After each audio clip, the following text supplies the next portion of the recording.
মামলার প্রথম আসামি হয়ে যদি ৮-৯ মাসে তুই বের হতে পারিস, আর আমরা মামলার ৭ নাম্বার আসামি 3 বছর জেলে থাকা লাগে, কোন কারণে মানুষ বোঝে না। বাংলাদেশের একজন বক্তা মাইকের মধ্যে আমার নাম নিয়ে একেবারে ঘোষণা দিয়ে দিল যে তিনি হলেন ইহুদি খ্রিস্টানের টাকা খেয়েছেন, ইহুদি খ্রিস্টানের দালাল এবং এজেন্সির সদস্য। না হলে একই মামলায় আমরা কারাগারে গেলাম, তিনি এত আগে বের হলেন কিভাবে? তিনি বের হলেন 1 বছরে, আমাদের বের হতে লাগলো প্রায় 3 বছর। আগে বের হলো কিভাবে? অথচ তারা গ্রেফতার করলো আগে, হাইলাইট করলো বেশি। তার মানে ইহুদিদের দালাল, খ্রিস্টানদের দালাল, এজেন্সির দালাল। আমার শুনে বড় মজাই লাগলো। পরবর্তীতে সাক্ষাতে আমি তাকে ধরেছিলাম যে আপনি যে দালাল সাব্যস্ত করলেন, আর দালাল হওয়া মানে তো ইমান নিয়ে প্রশ্ন তোলা। কারণ ইসলামের বিপক্ষে কাফের মুশরিকদেরকে যে সাহায্য করে আর ইমান নষ্ট হয়ে যাবে, এটা তো কিতাবেই লেখা আছে। তো ইমান ভঙ্গের একটা কারণই হয় এটা। তা আপনি যে দালাল বললেন, আপনার কাছে কি দলিল আছে আমার দেখাতে হবে। কারণ আপনারও তো হট লিঙ্ক আছে, না হলে কোনো ভাইরাল নিউজ আছে, না হলে কোনো গোপন তথ্য আছে। না হলে কিভাবে একজন আরেকজনকে দালাল বলবে? পয়সা পেলে কিভাবে পয়সা আসলো? অ্যাকাউন্টে আসলো, না বিকাশে আসলো, না ক্যাশ আসলো? তাহলে আপনি জানলেন কিভাবে? তাহলে কি কি প্রমাণ আছে আমারে বলেন।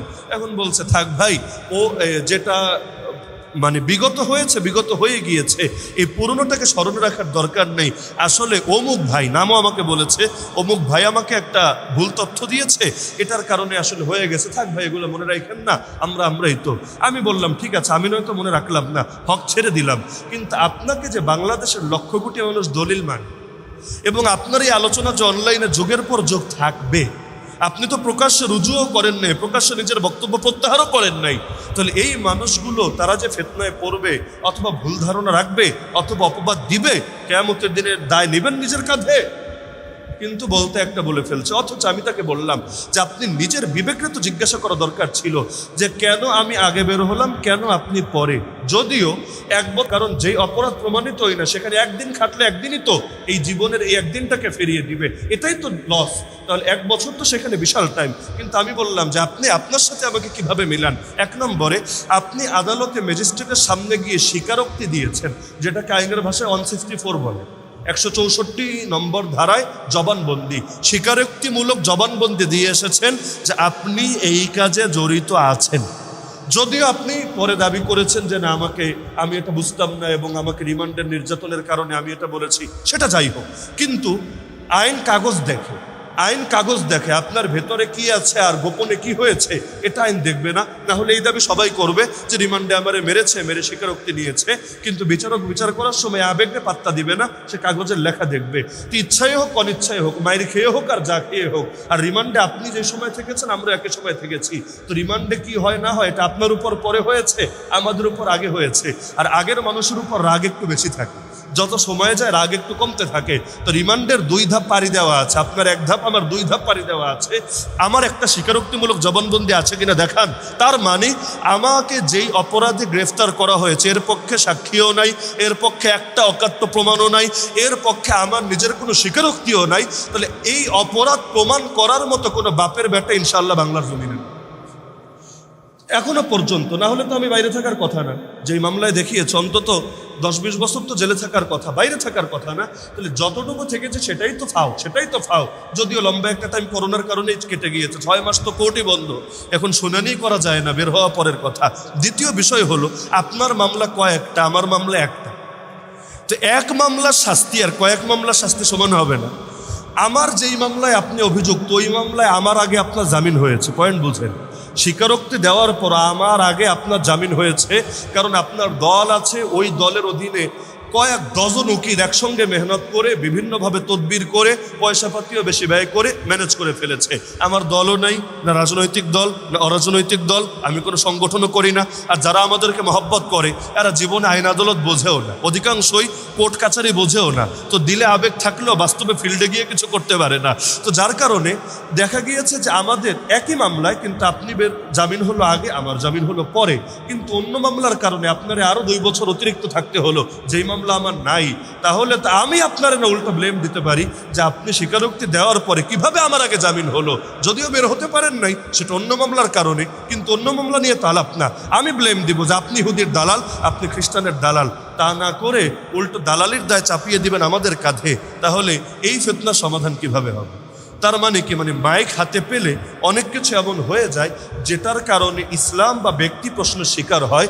তাহলে ইসলামকে সাব্যস্ত করার জন্য সব কিছুরে কোরআনে ঢুকানো লাগবে না। আজকাল এমন বয়ানও হয়, ফেসবুকের কথা কোরআনে আছে, রেলগাড়ির কথা, বিমানের কথা কোরআনে আছে। আচ্ছা আমাকে এটা বলেন, কোরআনের মধ্যে দুনিয়ার সব আবিষ্কার, সব টেকনোলজি ঢুকাইয়া দিলে কোরআনের কি লাভ হবে? কোরআন কি জাগতিক কিতাব না ধর্মীয় কিতাব? কোরআন কি ইতিহাসের কিতাব নাকি হেদায়েতের কিতাব? কোরআনের মধ্যে অতীত যে ইতিহাসগুলো বলা হয়েছে সেটা একটা মেসেজ দেওয়ার জন্য, ইতিহাস শোনানোর জন্য না।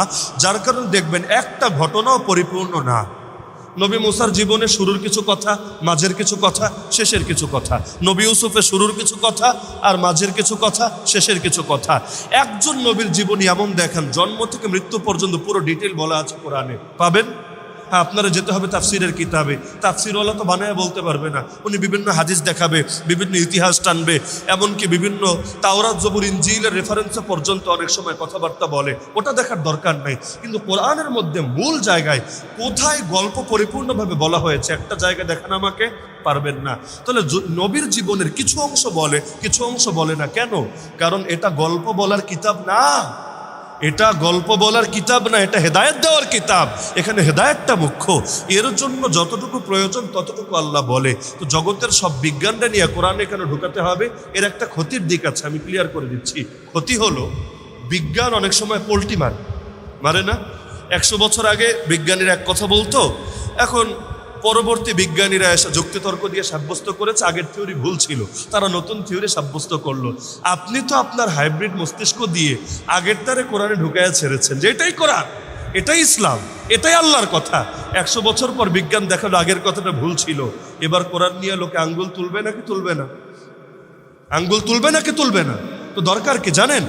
দরকার হলো কোরআনকে বিজ্ঞান দিয়ে ব্যাখ্যা করা না, বরং বিজ্ঞানকে কোরআন দিয়ে ব্যাখ্যা করা। বলবেন একই তো কথা। না রে ভাই, এক কথা না। কোনটাকে মূল মানবেন, কোনটাকে মানদণ্ড মানবেন, কোনটাকে ফিল্টার মানবেন, আগে এটা ঠিক করুন। যদি বলেন কোরআন আমার মানদণ্ড, তাহলে বিজ্ঞানকে কোরআনের ফিল্টারে ফেলে ফেলে মাপবেন। যেটা মিলবে না ডাস্টবিনে চলে যাবে, যেটা মিলবে সেটাকে আমরা গ্রহণ করে নেব। যেমন বান্দর তত্ত্ব, ডারউইনিজম কোরআনের সাথে মিলে নাকি মিলে না? কিন্তু এটাকে খাওয়ানো হয় তো বিজ্ঞানের নামেই, অন্য নামে না। তো এই বিজ্ঞানে ডারউইনিজম কোরআনের সাথে মিলে নাই। আল্লাহর কসম, এই ডারউইনিজমকে ডাস্টবিনে ছুঁড়ে ফেলতে আমাদের এক মুহূর্ত সময় লাগবে। আর যদি মানদণ্ড বানাতেন না, বিজ্ঞান মূল, কোরআনকে টেনে টেনে লাগাবো, তাহলে কি করবে জানেন? কোরআনের ওই আয়াতে ডারউইনিজমের কথা বলা হয়েছে। আল্লাহ 1500 বছর আগে বলেছে, তোমরা বিজ্ঞানীরা বুঝো নাই, তোমরা কোরআন থেকেই মূলত নিয়েছো। এখন নিয়ে লাগাবে ডারউইনিজমের সঙ্গে। 2 দিন পর আরেকদল বিজ্ঞানী এসে বলবে ডারউইনিজম ভুয়া। ব্যাস, তখন বলবে হায় হায়, কামটা কি করলাম। কোরআন নিয়ে তো এখন প্রশ্ন উঠেছে। আমি নাম বলবো না, আমি আপনাকে 2-3টা এমন তাফসিরের কিতাবের নামও বলতে পারবো, এগুলো বাংলায় অনুবাদ হয় নাই, নাম বললেও চিনবেন না, তাও বলবো না। যে 2-3টা কিতাব এমন আছে, পুরো কিতাবটা লেখা হয়েছে বিজ্ঞান দিয়ে দিয়ে ব্যাখ্যা করে, কিন্তু লেখকও মরে গেছে, বিজ্ঞানের 2-1টা থিওরিও চেঞ্জ হয়ে গেছে। এখন তারই তাফসির দিয়ে সংশয়বাদী আর নাস্তিকরা আমাদের ধরে, দেখো তোমার তাফসিরে কি লেখা আছে আর বাস্তবে কি ঘটছে। তখন আমাদের বলা লাগে কোরআন দলিল, ব্যক্তির ব্যাখ্যা দলিল না। কোরআনে ভুল হবে না, আমার আপনার ব্যাখ্যায় ভুল হতে পারে। আমি মানুষ, আপনি মানুষ, আমরা ভুলের ঊর্ধ্বে না, কিন্তু রব অবশ্যই ভুলের ঊর্ধ্বে। তো এত পেরেশানির দরকারটা কি?